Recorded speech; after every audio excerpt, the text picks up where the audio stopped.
Now I'm joined with Brendan Duke here. Hiya Brendan, how are you? I'm well, Sarah, yourself? Good, thanks. Did you have a good day here at Navan today? Not financially, but I'm sure it was a learning experience. Like you got to learn to lose and learn from losing. That's a maxim of mine. So I'm trying to do that. Okay, brilliant. So we're just here today to learn about you, Brendan. So you are a general punter. You like to go racing? I do. Quite like to go racing. Yeah, that's my hobby. Okay, and you write for Paddy Power. You write a blog for Paddy Power. So tell us about your history with Paddy Power. You were a trader with them for many years. I was, yeah, for about 10 years. I did that. I used to do extra markets and then moved up the grades to pricing the English and Irish racing. And then I just kind of got sick of it and I decided I'd take a break, and I'm still currently on a break. Okay. And the racing is keeping me amused during my break. And tell us about your Racing Post podcast that you do. My Racing Post, yes. So for the last couple of years with Paddy Power, they had this thing in association with the Racing Post where they would preview the weekend's racing in England, and they were looking for volunteers to go in and read out the prices. And I was the only one to volunteer, quite like to send my own voice, so I said, oh yeah, I'll do that. I did that, and then that went well, and then they were kind enough when I left to invite me back on in a sort of civilian capacity, and I would just instead of calling out the prices, I would say, oh, that price is this is a ridiculous price, back that up. And so I do that still occasionally for them, which is enjoyable. And your father is a well-known trainer, Brendan Duke. He's a flat trainer, is that right? Well, dual purpose. He'd have more flat horses though, yeah, with his bulger hookup or what have you. They're generally flat horses. Okay, and when you're doing your previews for Racing Post, do you like to tip up your own father's horses, or would you try and steer clear of that? Well, generally it's on the good Saturday stuff, and he wouldn't have that many Saturday horses. That's what they call them, Saturday horses. He wouldn't have that many. I mean, if I thought it was a fair price, I would have no problem tipping it up. Yeah. And you bet you're looking forward to the Curragh opening up. It looks magnificent anyway. I haven't seen it. Yeah, well, I mean, I've put in the hard graft for the last 18 months, dodging the building sites and what have you. So, yeah, I think I'll be entitled. Someone was telling me there's only 8 steps, though, for the general punters, and then it goes into more corporate stuff or what have you. But, okay. I mean, 8 steps should be plenty. There's rarely that many people in it. Different people I've spoken to say that it'll be like the Royal Ascot of racing when it's all finished and ready to set up. So. Okay, well that's high praise indeed. I've been to Ascot. The stand there is like an ocean liner. It's an incredible place. But it's a strange place. I've only ever been to Royal Ascot, and there's more people to see the Queen come into the ring than to see the runners in the Queen Anne. Yeah. Which as a racing fan seems a bit strange. But then also I'm not English, so they don't have the deference for the royal family either. So. Yeah, it's a slightly strange place, but it's definitely somewhere worth visiting, if only for fans of grandstands. It's an incredible grandstand. Yeah, it's magnificent when you walk in. I went for the first time last year and I was blown away by the size of it. I didn't realise it was as big as it was. Yeah. And I mean, I didn't even get to see all of it because they're quite strict about access. So this isn't for the like EU. Not for us Irish. Yeah, well, I don't think they quite put it like that, but you need a triple barrel name, I think, to get into certain places. Okay, so it's very fancy. So you've been around the different tracks. Have you any favourite tracks in England? Favourite tracks in England? Well, I like Cheltenham just because of the views. It's a beautiful place to visit, and the drives into it and what have you. And you can drive in various ways, and they're all very scenic with the Cotswold stones and the mountains in the background, or the hills, I suppose, in the background. So yeah, I think Cheltenham. That's the one I visit the most as well. Yeah, I think Cheltenham would be my favorite. And what about in Ireland? What would be your favourite racetrack? Oh, Leopardstown. Yeah. Leopardstown. Well, I mean, you see, proximity counts. I mean, if we've learned anything from Chris Berg and Arnold Schwarzenegger, it's that proximity counts there. So Leopardstown, 20 minutes on the bus, and I'm in Leopardstown, and I might get to see classic winner make his debut, or I mean, Irish racing fans are so lucky, really, both national hunt and flat racing. The quality of horses you can see, just, well, in that case, 20 minutes away. Even if I'm anywhere in and around Dublin, I mean, even here it's 45 minutes away from me. So very lucky, really, for someone like me who likes to keep it relatively close to home. I I wouldn't necessarily be a great traveller. Very lucky to have the access to the quality of horses we have. Okay, and let's just touch back on your father. So what has been one of your father's biggest successes in his career? Well, his biggest day ever was in, do you know that day, it's on Arc Day in Tipperary, the McManus Day. So I wasn't there now, I was at the Arc, I think in 2006, Deep Impact didn't win, sad. But these things happen.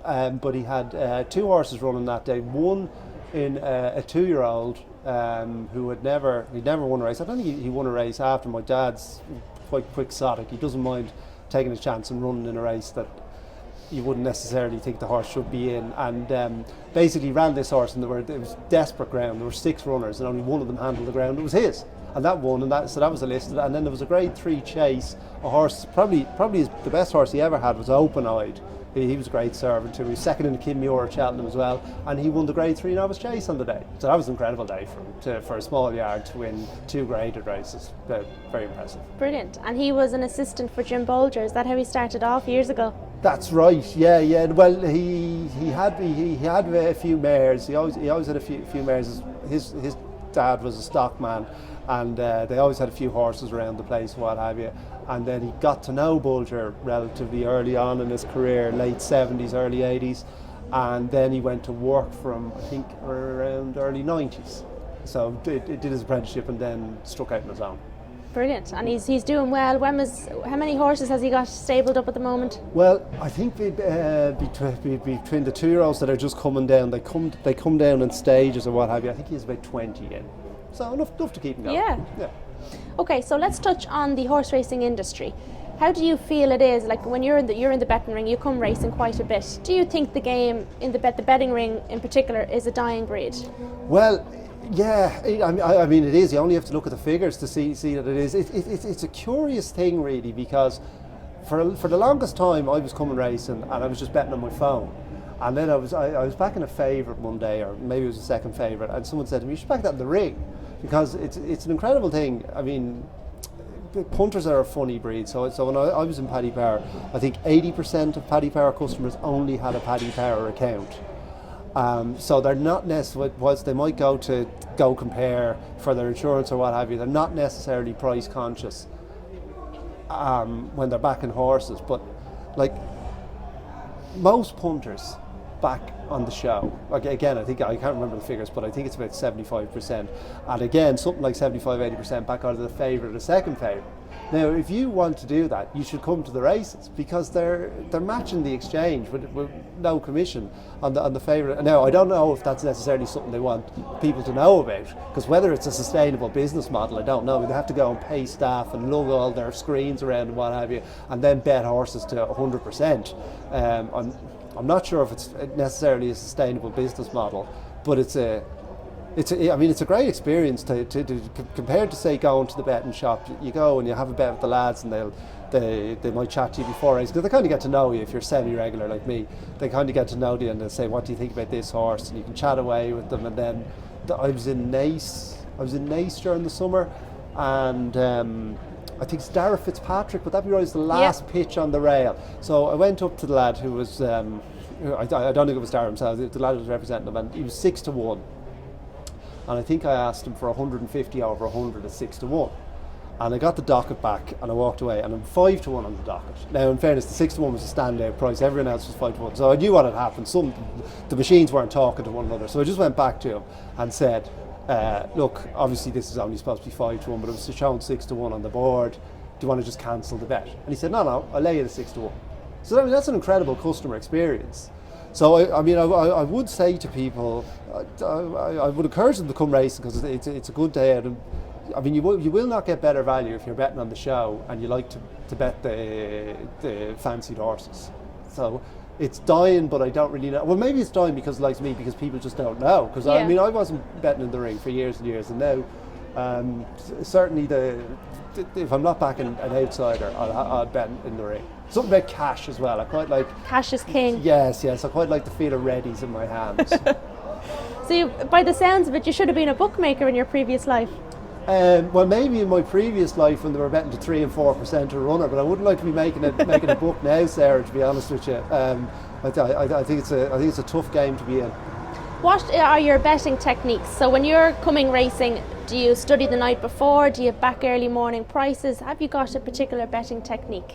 I tend to do a lot of my betting maybe with inexperienced horses, maidens or whatever, horses that have only had a couple of runs, because I do find, obviously I looked at the night before and watching videos is the most important thing, because I don't know about you, but when I watch a race, I only have eyes for the horse I've backed. I have no holistic sense of what's going on, and I'm only looking at that horse. So what I need to do then is look at the video after I go home or a few days later or what have you, to get a real sense of what happened in the race. So looking at the videos, I'll have the form in my head, and then I do find I kind of fancy myself as a paddock judge. So James Willoughby would describe this as the dark arts or black arts or what have you. He doesn't have any faith in it, and it might be a vanity thing because I've been going racing for so long or what have you, and I think, oh yeah, no, I can assess a horse's welfare in the ring. But maybe if I see, this, you've sort of narrowed the race down to 3 or 4, to 2 of them, maybe one doesn't look well in its coat, one's sweating up, one's on its toes or what have you, that gives me more confidence to back maybe the one I was thinking about anyway. So it's a combination of the two, but I do quite like to come to the races and assess the horse beforehand, yeah. So it's a bit of superstition, I suppose you could say as well. Well, I would like to think there's a bit more craft in it than that, but James Willoughby would definitely agree with you. He would definitely agree with you, and there might be something in that. It could be a vanity project, I'll grant you that. Okay, so just before we go, I'm going to ask you a question, right? If you could bring any 3 people, past or present, to dinner, who would they be? Okay, I would bring Tiger Woods, because just an incredible fella. I would bring Kieran Fallon, because who's my favourite jockey of all time, and once gave me a lift home, so I could repay him for the lift home by buying him dinner. Buying him his dinner. Well, yeah, I was going to say making him his dinner, but now buying him his dinner. So that's 2, and the third one, I think I'd probably bring Audrey Hepburn. She had an interesting life, beautiful woman as well. So that's I like to glam these things. Yeah, up she a could bit. add the glamour to the evening. Yeah. Well, her and me could bring the glamour to the evening. Yeah. So there's your 3 balls. That's a great choice. Okay, and finally, you have been on Countdown. Am I right? Oh yes, twice. Tell us about Countdown. Well, Countdown, basically so it's a bit like a vampire chronicle. Every 10 years I go back on Countdown. So I was on in 2005 and I lost by a point. The Paddock Judges there's no way they would have backed me because I sweated up. Something about those lights there, they just stare into a man's soul. So I lost by a point, and I probably should have won, but things just got on top of me.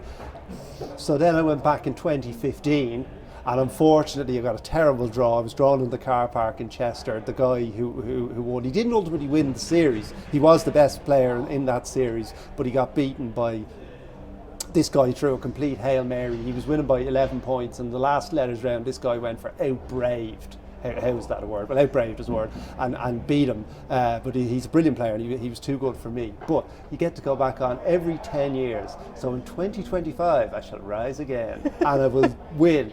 This is it. Well, I don't know whether I'll win. Maybe I'll just constantly lose, but it gives me something to live for. So in 2025, hopefully, I will win, I think, and then I can die a happy man. That's it. Okay, so if anyone wants to follow you, you write a Paddy Power column, you're on Racing Post podcasts and previews, and you're on Twitter, available on Twitter. Available on Twitter. I throw a lot of stuff at the wall on Twitter, yeah. So. Okay, well thanks very much for taking the time to talk to us today, and I wish you all the success for your punting days ahead. Not at all, sir, that was relatively painless, thank you.